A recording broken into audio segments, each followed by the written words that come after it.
pada hari ulang tahun saya. Ibuku sedang memasak sebuah pesta. Saya akan menunggu suami saya pulang kerja untuk merayakannya. Sang suami mengatakan bahwa cinta pertamanya dibius di sebuah bar. Kami akan memberinya obat penawar. Saya tidak akan memohon kepadanya untuk tetap tinggal. Saya mengatakan kepadanya untuk tidak cemburu. Mion tidak sadarkan diri. Saya tidak bisa membiarkan orang lain mengambil keuntungan darinya. Ibu saya mendengarnya. Begitu marahnya sampai-sampai ia mengalami serangan jantung, meninggal di tempat. Hari ulang tahun saya berubah menjadi hari pemakaman ibu saya. Saya menelepon suami saya untuk bergabung dengan kami. Tapi saya melihat asu yang dinamis dari Su Mian, menyala, berkeliling dan berbalik. Idiom, melihat dengan teliti. Suami Anda yang akhirnya mengklik tombol di bawah ini. Saya juga mengomentari wanita jalang yang membawa anjing itu. Bertahan selama dunia masih ada. Su Mian dengan cepat menghapus lingkaran pertemanan. Aku mencibir. Shensu mengirim pesan ketika dia bebas, datang dan bercerai. Shensu tidak menjawab saya. Saya mengatur pemakaman ibu saya sendirian. Hingga hari ketiga, ibu saya berubah menjadi tumpukan abu di krematorium. Itu diberikan kepada saya oleh staf. Shensu menelepon dan bertanya apa maksudnya. Dengan hambar saya katakan secara harfiah. Suara Shensu terdengar lelah. Ini hanya hari ulang tahun. Hentikan dan tunggu aku di rumah. Saya pulang ke rumah dengan membawa abu ibu saya. Tidak butuh waktu lama bagi Shensu untuk kembali. Di lehernya masih ada cupang yang ditinggalkan oleh Su Mian.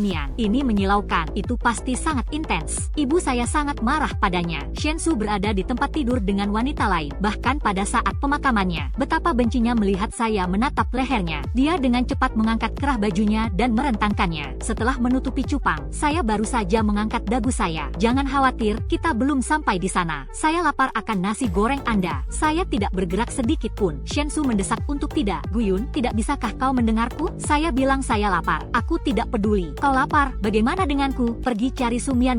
Shensu menatapku lucu. Ukurannya sangat besar sehingga membuat pinggang Anda sakit. Saya sudah bilang belum sampai di situ. Aku masih anakmu. Pergilah memasak. Saya menunjuk kedua koper yang terletak di dekat pintu kamar tidur. Itulah yang telah saya kemas selama beberapa hari terakhir. Tentang semua barang milik Shensu di rumah ini. Kau lihat itu? Saya telah mengemas semuanya untuk Anda. Keluar dari sini. Shensu menatapku. Setelah memastikan bahwa saya tidak bercanda, wajahnya langsung berubah menjadi jelek. Guyun, aku sudah menjelaskan semuanya. Apalagi yang Anda inginkan? Aku mengabaikannya. Dia dengan sabar berkata lagi. Anda tahu hati Su Mian tidak ada di dalamnya. Jika aku tidak pergi, ada kemungkinan besar dia akan dibuang oleh orang-orang di sana. Anda juga seorang wanita. Anda tahu betapa pentingnya kepolosan bagi Anda. Saya hanya merasa kasihan padanya. Saya seperti mendengar lelucon yang lucu. Tertawa. Anda bisa membuat kecurangan terdengar begitu glamor. Ini adalah pertama kalinya saya melihatnya. Ketika Anda sudah cukup tertawa, aku baru saja mengatakannya. Dia menyedihkan. Bagaimana denganku, Shensu? Sudahkah Anda memikirkan perasaan saya? Tahukah Anda, ibuku? Shensu menyela saya dengan tidak senang. Ini ibumu lagi. Apalagi yang Anda lakukan selain membawa ibu Anda setiap saat? Guyun, jangan beri aku sedikit pun. Saya sudah menikah dengan Anda. Apalagi yang Anda inginkan? Menelan kembali kata-kata yang tak terucapkan. Saya menatapnya dengan wajah kosong. Saya ingin bercerai. Mata Shensu membelalak. Tidak mungkin. Jangan pernah memikirkannya. Dia akan mengatakan sesuatu yang lain. Telepon berdering. Dia mengangkat telepon genggamnya. Wajahnya langsung melembut. Sekali lihat dan saya tahu itu adalah Miansu. Hanya di depan Miansu. Hanya saja, Shensu menunjukkan sisi yang begitu lembut. Dia selalu berada di atas saya. Tampilan yang dingin dan terpisah. Kecuali ketika saya dibutuhkan. Hanya ketika dia lembut, barulah dia menjadi lembut. Dia berjalan sendirian ke sisi ruangan untuk menjawab telepon. Setengah jam kemudian, dia mengganti pakaiannya. Setelan ini siap untuk dipakai lagi. Dia menatap saya dengan sedikit kekhawatiran. Guyun, tinggallah di rumah dan renungkanlah dirimu sendiri. Su Mian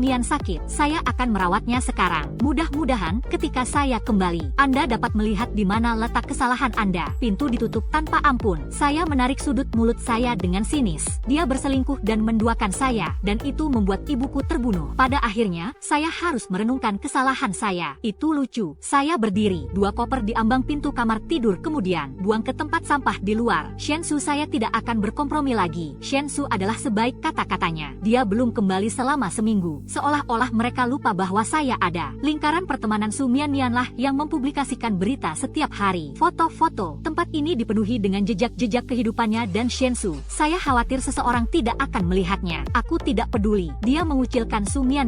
Itulah mengapa saya saya menambahkannya. Itu karena 3 tahun yang lalu, Shensu pernah bekerja lembur hingga pukul 2 dini hari dan tidak pulang ke rumah. Saya tidak bisa menghubungi melalui telepon. Aku marah sekali. Tidak hanya di luar sana yang mencarinya, bahkan panggilan telepon saya ke teman-teman yang lain, semuanya akan meledak di luar proporsi. Sampai seseorang dengan malu-malu mengatakan, saya melihat Shensu memeluk cinta pertamanya di bandara. Setelah itu, dia mengirimi saya informasi kontak Su Mian. Setelah penambahan orang, hal pertama yang saya tanyakan adalah, ini setelah Anda mendapatkan jawaban setuju. Kepanikan di dalam perut saya sudah hilang. Sebagai gantinya, tidak ada akhir dari sakit hati. Untuk menjaga Shensu tetap bersamanya, saya selalu tahan dengan itu lagi dan lagi. Namun, sepertinya kita sudah lupa. Pernikahan tidak bisa dilakukan oleh pihak ketiga. Sampai hari ulang tahun saya sebenarnya ingin berbicara dengannya hari itu. Namun hal itu tidak perlu dilakukan sekarang. Setelah semua ini, saya membawa kartu identitas ibu saya ke Biro Urusan Sipil untuk membatalkannya. Tapi saya tidak menyangka akan pulang ke rumah. Sudah ada sepasang wanita tambahan di depan pintu. Sepatu hak tinggi. Shensu membawa pulang Su Mian.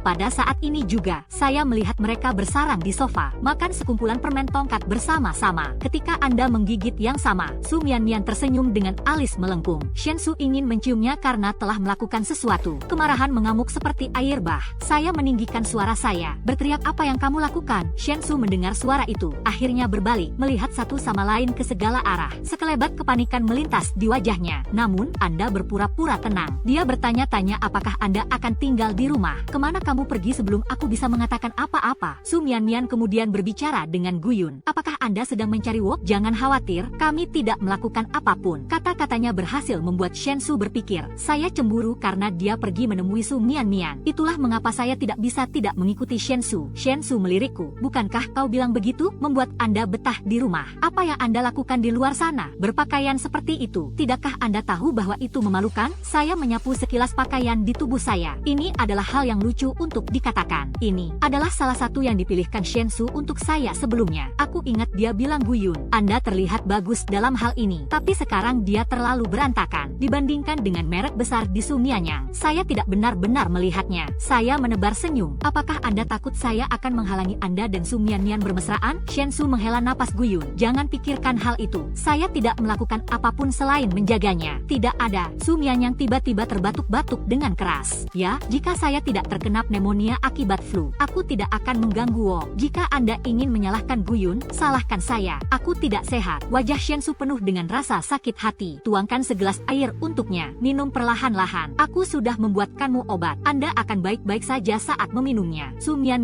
memberi saya tatapan provokatif. Kemudian dia berkata, saya baik-baik saja. Asuka Guyun marah. Anda pergi dan berbicara dengannya terlebih dahulu. Shensu berkata, apa yang Anda bicarakan? Saya sudah selesai dengan rumah sakit. Saya telah menjagamu di rumah selama beberapa hari terakhir. Setelah selesai, hanya itu yang diperlukan baginya untuk menatap saya. Apa gunanya bersikap tidak sabar? Bersihkan kamar Anda. Biarkan Su Mian tinggal di sini. Aku gemetar karena marah. Tidak bisa tidak menjepret. Tidak cukup hanya dengan melakukan hubungan seks di belakangku. Dan sekarang Anda ingin menunjukkannya di depan saya? Shensu, tidak bisakah kamu memiliki wajah? Saya kira saya terlihat terlalu buruk. Dia benar untuk sementara waktu. Dan menjelaskan bahwa dia masih sakit. Kami lebih dekat dengan rumah sakit. Tetap di sini. Aku bisa menunjukkan padanya. Saya tertawa kecil. Keluarkan dokumen dari saku Anda. Apa gunanya bersusah payah melakukan semua itu? Anda menandatangani ini. Saya berjanji untuk menjauh dari Anda. Beri ruang untuk Su Mian. Shensu melihat apa yang saya pegang. Itu setelah penyelesaian perceraian. Wajahnya tenggelam. Sudah cukup Guyun. Pasti ada batas untuk apa yang dapat Anda lakukan. Menurut Anda, apakah ancaman itu berhasil? Saya tidak menyadari bahwa Anda berpikiran sempit. Segala sesuatunya harus dijaga. Anda sama seperti ibumu. Ini bukan hanya tentang menjadi miskin. Ini tentang menjadi miskin. Saya tidak menyadari bahwa setelah 5 tahun menikah, itulah yang dipikirkan Shensu tentang ibu saya. Kata-katanya menusuk saya hingga ke tulang. Air mata mengalir deras tak terkendali. Anda merindukan ibuku, bukan? Jangan khawatir, Shensu. Anda tidak akan pernah melihatnya lagi. Shensu melihat sekeliling. Gagal tiba secara tiba-tiba. Kenapa kau membawa Miansu kembali hanya karena aku? Apakah itu sebabnya ibumu kabur dari rumah? Saya meraung putus asa. Tidak, dia sudah mati. Kaulah yang marah. Shensu membeku di tempat. Apa yang kau katakan? Mungkin Anda belum pernah melihatnya sebelumnya. Saya terlihat seperti sedang berkabung. Dia sempat Sempat panik sejenak. Guyun, jangan bohongi ibuku. Dia selalu baik-baik saja. Bagaimana Anda bisa mati? Su Mian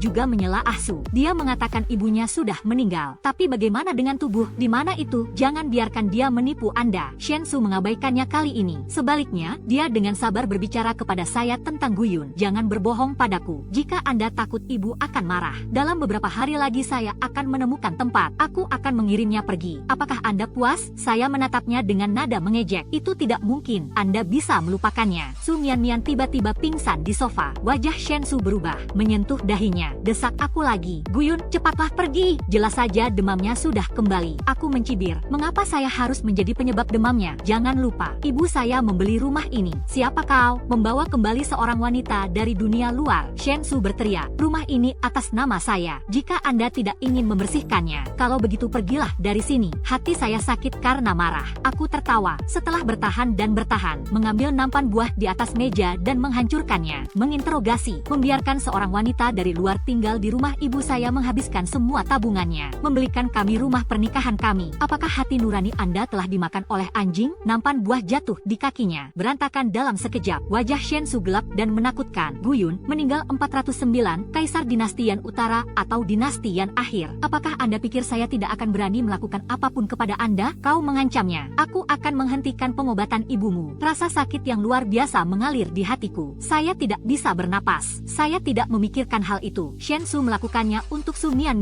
mengancam nyawa ibu saya. Shen Su adalah dokter utama di rumah sakit ini. Saya selalu bertanggung jawab atas penyakit ibu saya. Dia mendapatkan obat ibuku. Jika ibu saya masih hidup sekarang, mungkin aku akan menahan diri. Tapi dia sudah mati. Saya menatapnya dengan dingin. Shen Su buru-buru menandatangani surat cerai. Mian Su, pergilah, atau saya akan menelepon polisi. Shen Su tiba-tiba tersenyum. Nada bicaranya kejam. Nah, karena Anda tidak suka garam, maka jangan salahkan saya jika saya bersikap tidak baik. Setelah mengatakan itu, ia mengambil ponselnya dan menelepon rumah sakit 028. Gejala pasien telah berkurang selama 2 hari terakhir. Hentikan pilnya. Ketika kata-kata itu jatuh, dia meremehkan saya. Kapan Anda meminta maaf? Pil ibu Anda akan siap ketika sudah siap. Dia menatap tepat ke arah saya, menunggu saya untuk menundukkan kepala dan meminta maaf kepada Su Mian selanjutnya. Tapi dia terlalu memikirkannya. Dan di ujung telepon yang lain, juga pada saat ini terdengar suara desahan. Dr. Shen, pasien 028 mengalami serangan jantung seminggu yang lalu. Dia meninggal dunia. Kenapa Anda tidak tahu tentang hal ini? Shen Su membeku selama beberapa detik sebelum bereaksi. Matanya terlihat ketakutan dan marah. Apa yang Anda bicarakan? Saya bertanya tentang pasien 028. Tidak ada orang lain. Si penelepon berkata, ini adalah pasien 028. Dokter, saya tidak bicara omong kosong. Bibi sudah meninggal. Apa istrimu tidak memberitahumu? Semua orang di rumah sakit tahu tentang hubungan Shen Su dengan ibu saya. Sebenarnya, hari itu setelah ibu saya dirawat di rumah sakit, seorang penyembuh dengan nafas yang tersisa. Mereka tahu saya tidak bisa menghubungi Shen Su. Ada upaya resusitasi, tapi obat yang disiapkan oleh Shen Su hilang. Bagaimanapun juga, saya tidak bisa menyelamatkan nyawa ibu saya. Dalam perjalanan menuju resusitasi, mereka mencoba menghubungi Shen Su. Saya ada di sana untuk mendengarkan. Suaranya yang tidak sabar terdengar melalui telepon. Saya juga punya pasien yang sedang menunggu saya. Tinggalkan aku sendiri. Para pasien yang dia bicarakan alami ada di afrodisiak Su Mian.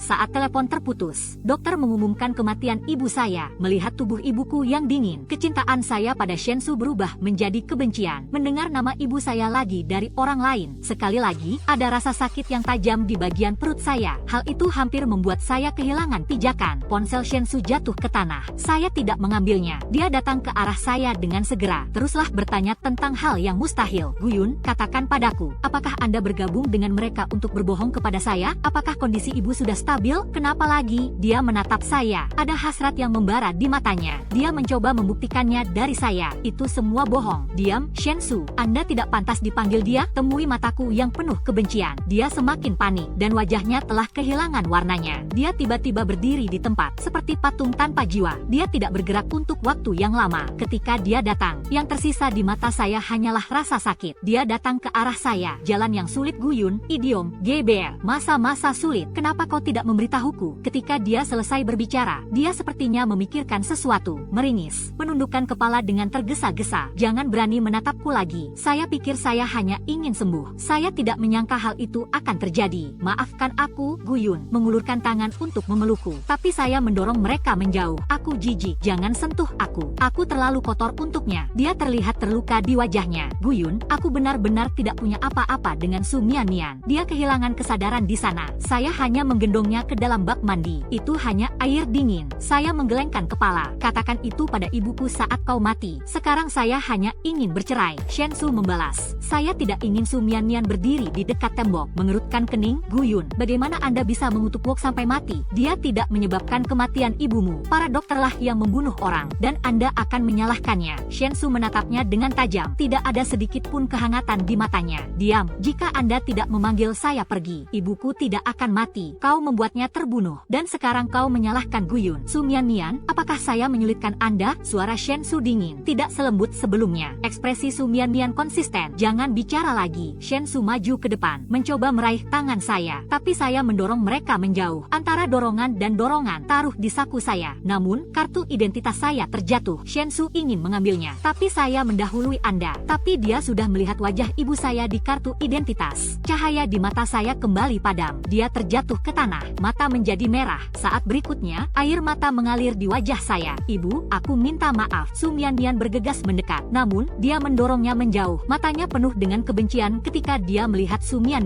Kenapa kau masih di sini? Keluar. Saya tidak ingin bertemu dengan Anda. Su Mian terlihat sedih. Wo, kau yang bilang akan membawaku kembali. Kau lupa kau menyuruhku pergi. Kau mau kemana? Aku tak punya rumah lagi. Shen Su mencibir. Apa artinya bagi saya jika Anda tidak memiliki rumah? Anda dapat pergi kemanapun Anda suka. Minggir dari jalanku. Selain itu, kau membunuh ibuku. Bagaimana Anda bisa tinggal di sini? Apakah Anda tidak takut dia akan datang mencari Anda di tengah malam? Wajah Su Mian langsung memerah untuk beberapa saat dan menjadi putih untuk beberapa saat. Namun, dia tetap tidak mau pergi. Tidak, aku tidak akan pergi. Kau dan Gu Yun bertengkar. Aku akan tinggal bersamamu. Kesabaran Shen Su hampir habis. Anda tidak akan pergi kemana-mana. Bukan? Kalau begitu saya akan menelepon polisi. Wajah Su Mian tiba-tiba berubah. Shen Su, kami sudah berpacaran selama 4 tahun. Aku sangat mencintaimu. Bagaimana Anda bisa melakukan ini kepada saya? Shen Su menutup telinga. Saya akan menonton pertunjukan dari pinggir lapangan. Dengar itu, tidak bisa menahan tawa. Su Mian mengertakkan gigi. Pandangan penuh kebencian padaku. Kemudian perlahan-lahan berjalan keluar pintu. Pintu menutup dan menutup. Saya baru menyadari bahwa saya masih berada di ruang tamu. Shen Su buru-buru menyeka wajahnya. Datanglah kepadaku dengan berlutut. Pegang kakiku Gu Yun. Saya salah. Saya benar-benar tahu bahwa saya salah. Maukah kau memaafkanku? Jangan ceraikan aku. Kamu selalu menjadi orang yang aku cintai. Saya bersama Mian Su hari ini. Baru saja menemukan jawabannya. Ini hanyalah cara untuk mengucapkan selamat tinggal pada masa lalu. Tapi saya menyesal sekarang. Anda bisa mengerti. Benar, Gu Yun. Dia menatapku dengan mata merah. Jika itu adalah saya yang dulu. Melihatnya seperti ini. Saya yakin ini akan melembutkan hati saya. Tapi sekarang saya baru saja merenggut tangannya. Dengan dinginnya cinta sang penyelidik akan habis. Apa yang membuat Anda berpikir bahwa Anda telah melalui semua itu? Aku akan tetap mencintaimu. Saya telah menjelaskan bahwa saya menyukai Anda. Saya tidak bisa mengetahuinya. Kata-kata apa yang memberinya harapan? Dia terlihat tergesa-gesa mengambil ponselnya. Di depanku, dia menutup semua kontak Su Mian. Setelah menarik pemadaman, dia dengan hati-hati berkata kepada Gu Yun, saya tidak akan bergaul dengan Su Mian lagi. Aku tahu kau membenciku. Tidak apa-apa, selama kita tidak bercerai. Anda dapat melakukan apapun yang Anda inginkan kepada saya. Saya mengangkat kelopak mata saya untuk menatapnya. Saya tidak ingin bercerai. Dia mengangguk. Saya tersenyum dan mengatakan tidak apa-apa. Pergilah ke bawah dan tanyakan pada ibuku. Mari kita lihat apa yang dikatakannya. Tulang belakang Shen Su langsung bengkok. Tutup mulut Anda dengan rapat. Tapi isak tangis yang tercekat terus berdatangan. Air matanya terus membasahi lantai dalam tetes-tetes besar. Saya tidak menatapnya. Saya kembali ke kamar dan menelepon agen dan berbincang-bincang dengan baik. Sekarang duduklah di tempat tidur, melihat guci di atas meja. Saya tidak bisa menahan diri untuk tidak merasakan mata saya menjadi perih lagi. Aku berbisik, Bu, kita semua melihat orang yang salah. Jika kita tidak bertemu Shen Su sejak awal, tidak membawanya pulang. Bukankah Anda sudah bekerja sangat keras? Ini tidak akan mati. Tidak ada yang menjawab saya. Air mata yang sudah lama saya tahan akhirnya jatuh juga. Shen Su selalu mengatakan bahwa ibu saya terlalu perhitungan. Anda harus menawar harga bahan makanan. Dia membenci penampilannya. Tetapi jika ibu saya bersikap kasar, saya tidak akan melakukannya sejak awal setelah orang tua Shen Su meninggal. Kami membawanya pulang untuk merawatnya. Ibu saya telah melakukannya selama lebih dari 10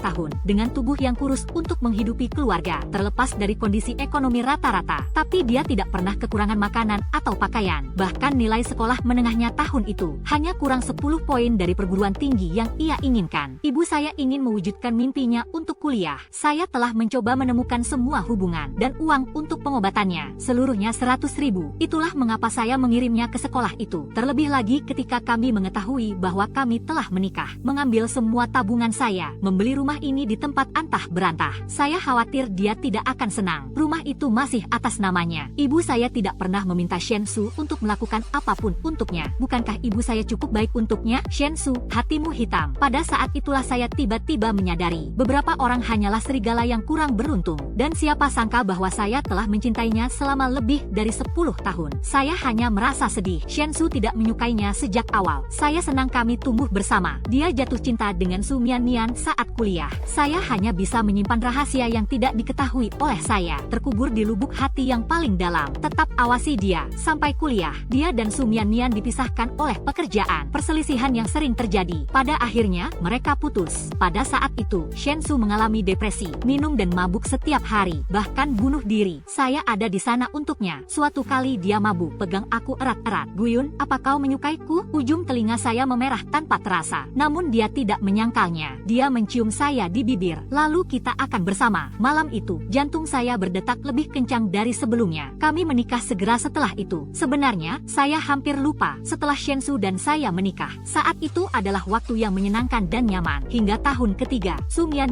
kembali dari lapangan. Dia pergi menjemputnya tanpa sepengetahuan saya. Yang tidak diketahui Shensu adalah, saya mencarinya malam itu, hampir tertabrak truk. Aku hampir mati. Saya pulang ke rumah dengan pincang, menunggu dari kegelapan hingga fajar menyingsing. Dia baru saja kembali. Dia tidak peduli dengan luka-luka saya, seolah-olah saya tidak melihatnya. Aku baru sadar, jadi Shensu selalu memiliki Su Mian di dalam hatinya. Hanya saja, saya menghalangi. Saya hanya tidak ingin terlalu terbuka mengenai hal ini, sampai dia membuat ibuku marah. Saya baru saja sadar, Shensu hanya menggunakan kita sebagai pion. Dia adalah orang yang egois. Keesokan paginya, saya keluar dari kamar dengan guci di tangan saya. Saya melihat Shensu masih berlutut di tanah. Tapi aku tidak melihatmu sepanjang malam. Dia terlihat jauh lebih buruk untuk dipakai. Mata merah dan bengkak, rambut berantakan. Warnanya begitu putih, nyaris transparan. Dia mencoba berdiri ketika melihat saya. Tetapi karena berlutut terlalu lama, kaki saya sudah lama mati rasa dan lemah. Setelah mengocoknya sedikit, dia jatuh ke tanah lagi. Lihatlah aku keluar dengan guci itu. Dia tahu aku akan membawa ibuku ke bawah. Terkubur Shensu mati-matian merangkak. Peganglah kaki celana saya dan jangan lepaskan. Dapatkah Hyun membawaku ke sana? Saya ingin bertemu ibunya. Saya menarik tangannya menjauh, keluar dari pintu tanpa berpikir dua kali. Kami berada di tempat yang kami sepakati dengan agen. Aku melihat sekeliling. Di sini sangat hijau, udara segar. Ini adalah lingkungan yang menyenangkan. Ibu saya selalu membicarakannya ketika dia masih hidup. Kota besar mungkin ramai, tapi terlalu berisik. Saat dia mati, saya akan menguburnya di pegunungan. Maka dia akan mendapatkan pemandangan yang indah. Ibu saya menghabiskan seluruh hidupnya untuk merencanakan untuk kami. Tidak pernah pergi kemanapun. Saya pikir dia akan senang tinggal di sini. Saya menguburkan ibu saya di sana. Kembali ke rumah untuk diinterogasi. Dia masih duduk di lantai dalam keadaan pingsan, memiliki mata yang kosong. Saya tidak tahu apa yang saya pikirkan. Temui aku kembali. Matanya bergerak-gerak. Hyun meninggal 409, Kaisar Dinasti Yan Utara atau Dinasti Yan Akhir. Saya melemparkan surat cerai kepadanya ke dalam lemari. Ditandatangani sekarang. Antara aku dan dia, yang tersisa hanyalah perceraian. Dia menggenggam berkas tersebut. Ujung jari agak putih karena terlalu banyak beraktivitas. Wajah Shensu penuh dengan kepahitan. Ibu Yun sering berkata, saya harap kita bisa bersama untuk waktu yang lama. Anda lupa bahwa saya sangat muak karena Anda juga mengatakannya. Itu dulu. Sekarang ibuku sudah meninggal. Tanda tangani sekarang. Jangan paksa saya untuk mengajukan gugatan. Shensu melihat bahwa saya bertekad untuk menceraikannya. Mata menjadi gelap. Dia memohon pada Yun. Bisakah Anda memberi saya kesempatan lagi? Aku akan menebus kesalahan dengan ibu. Saya menyaksikan dengan jijik saat dia menginterogasi. Apa gunanya membicarakannya saat Anda sudah mati? Jika Anda benar-benar bertobat, cukup tanda tangani perjanjiannya. Mari kita berkumpul dan berpisah. Tidak pernah lagi. Dia penuh dengan keputusasaan. Senyum tersungging di sudut mulutnya. Tapi itu lebih buruk daripada menangis. Aku tahu. Tangannya gemetar saat memegang pena. Butuh waktu setengah jam untuk menulis 2 kata. Setelah menyerahkan perjanjian tersebut kepada saya, dia duduk tak bergerak di atas meja. Sepertinya ini menguras seluruh tenaganya. Saya mengambil file tersebut. Tuliskan nama saya dengan jelas. Kau harus pergi. Saya tidak memiliki wajah.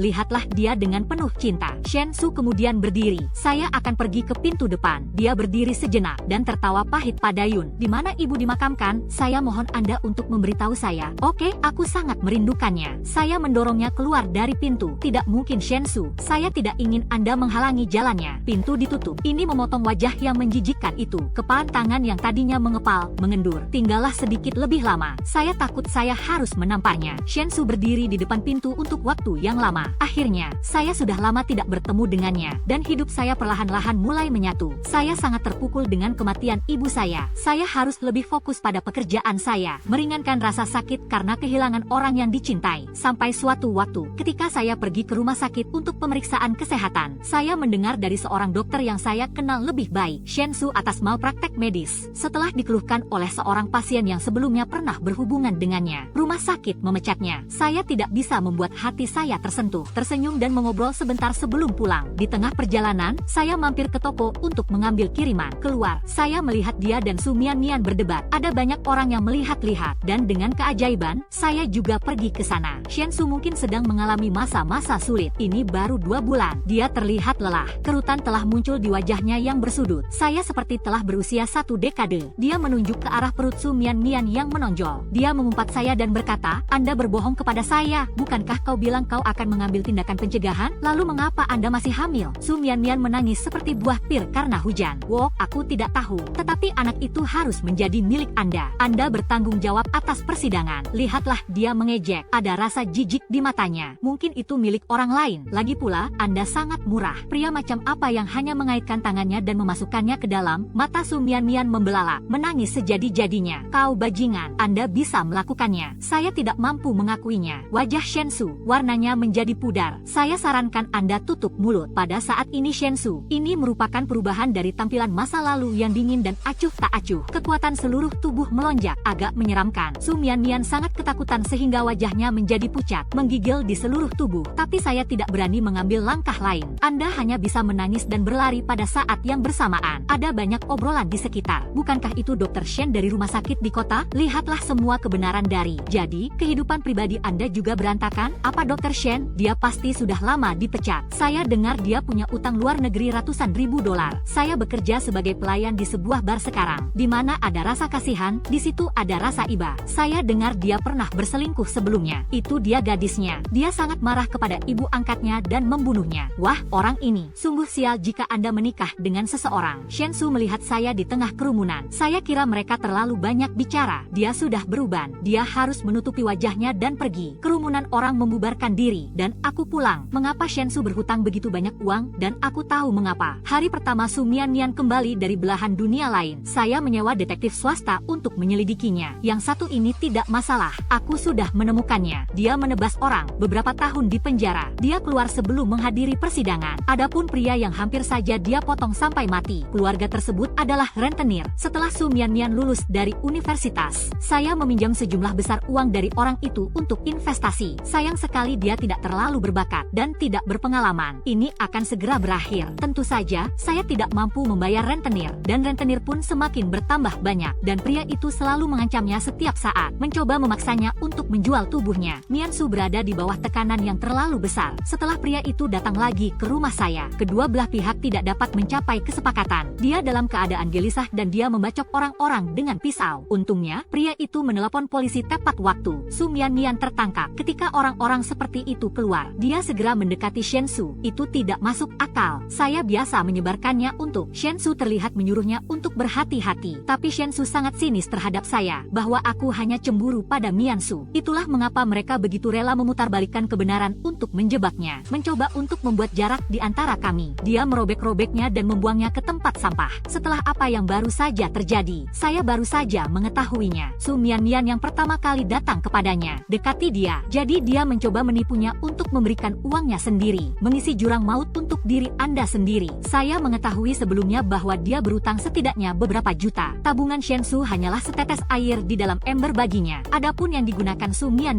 biarkan Shen Su melunasi hutangnya. Aku tidak tahu. Sulit memahami pikiran seseorang. Shen Su tidak akan pernah menyangka akan hal itu. Bertahun-tahun kemudian, bumerang itu akhirnya menghantamnya. Sesampainya di rumah, saya menuangkan secangkir teh untuk diri saya sendiri dan meminumnya. Adegan yang baru saja saya lihat masih membuat saya terisak. Saya tidak memiliki banyak emosi dalam hati saya. Kalau saja Shen Su lebih mempercayai saya, bukankah sudah seharusnya seperti ini? Tidak ada jawaban. Setelah hari itu, saya tidak pernah melihatnya lagi. Hidup saya berjalan seperti biasa. Pimpinan saya melihat saya bekerja sangat keras, memutuskan untuk memindahkan memindahkan saya ke luar negeri, bertanggung jawab untuk memimpin tim baru. Saya sedikit terkejut, namun saya juga tahu bahwa ini adalah kesempatan yang diambilnya untuk saya. Aku akan mengemasi barang-barangku. Saya meninggalkan tempat yang telah saya tinggali selama lebih dari 20 tahun. Memulai perjalanan baru di luar negeri. Aku ikut pembelajaran berkelanjutan di area baru. Ini adalah hari yang sibuk. Akhirnya, pada tahun ketiga, menghasilkan jutaan bisnis untuk perusahaan. Status saya telah meningkat. Dia adalah seorang manajer puncak di perusahaan. Gaji jutaan dolar per tahun. Tahun berikutnya saya kembali ke negara asal saya untuk bertemu kembali dengan teman-teman sekelas di Universitas Shenzhou dan Su Mianmian. Itu datang kepada saya melalui mulut mereka. Shenzhou dipaksa oleh keluarga Su Mianmian. Saya tidak punya pilihan lain selain menikahinya. Tak lama setelah pernikahan, Su Mianmian berselingkuh dengan seorang pria dengan perutnya. Shenzhou tidak bisa menerima penghinaan seperti itu. Keluar, bayi itu diaborsi hidup-hidup. Su Mianmian tidak bisa hamil selama sisa hidupnya. Dia gila karena dia tidak bisa menahan kegembiraannya. Dan Shenzhou juga dibunuh oleh keluarga Su Mianmian. Dikirim ke penjara karena penyerangan yang disengaja. Dengarkan beritanya, dan saya hanya tersenyum. Lagi pula, saya tidak ada hubungannya dengan itu. Kelas 4, saya kembali ke negara ini dengan pacar baru saya. Aku akan menemui ibuku. Namun saya bertemu dengan seseorang yang tak terduga. Ini Shimwook. Shimwook masih menemukan makam ibuku. Dia membakar kertas. Matanya bergerak-gerak ketika melihat saya. Tetapi ketika saya melihat pria di sebelah saya, ada banyak bobot mati di bawah mata. Tidak bertemu denganmu selama 4 tahun. Rambutnya setengah beruban. Jika tampilan itu tidak begitu familiar, saya hampir tidak mengenali Anda. Dalam keadaan kesurupan, aku akan berpura-pura tidak melihatnya. Pacar saya dan saya berdoa kepada ibu saya. Saya duduk di atas makam ibu saya untuk beberapa saat. Saya mengantar pacar saya pulang. Dia mungkin merasakan ada yang tidak beres dengan saya. Karena khawatir, ia bertanya kepada Yun, "Apa yang salah dengan Anda? Anda terlihat seperti sedang banyak pikiran. Dan siapakah pria yang barusan itu? Mengapa dia berada di sini untuk memberikan penghormatan? Oh Tuhan, saya sudah lama bergumul dengan hal ini. Atau apakah Anda menceritakan apa yang terjadi saat itu?" Saya pikir, ketika dia mendengar tentang Shenzhou dan saya, aku akan sangat marah. Siapa yang tahu dia hanya akan memelukku dengan lembut. "Yun, jangan merasa terlalu buruk. Saya akan bersama Anda mulai sekarang." Aku memeluknya erat-erat. Oke, saya tidak pernah mengalami momen seperti ini. Mendambakan sebuah pelukan. Saya kehilangan keluarga terdekat saya 5 tahun yang lalu. Tapi sekarang ada orang lain yang ingin berada di sana untuk saya. Teruslah melangkah di sepanjang jalan. Betapa beruntungnya saya. Dengan diam-diam saya menyeka air mata saya. Dengan suara lirih, saya berkata, "Sayang, senang bertemu dengan Anda." Pacar saya dengan lembut menepuk punggung saya. Diam-diam menghiburku. Langit berwarna biru di atas kepala. Awan tampak putih di bawah sinar matahari. Sangat bersinar. Itu ada di dalam hati saya. Semua kegelisahan dan rasa sakit di masa lalu. Semua itu tampaknya mulai memudar. "Kami pulanglah." "Oke."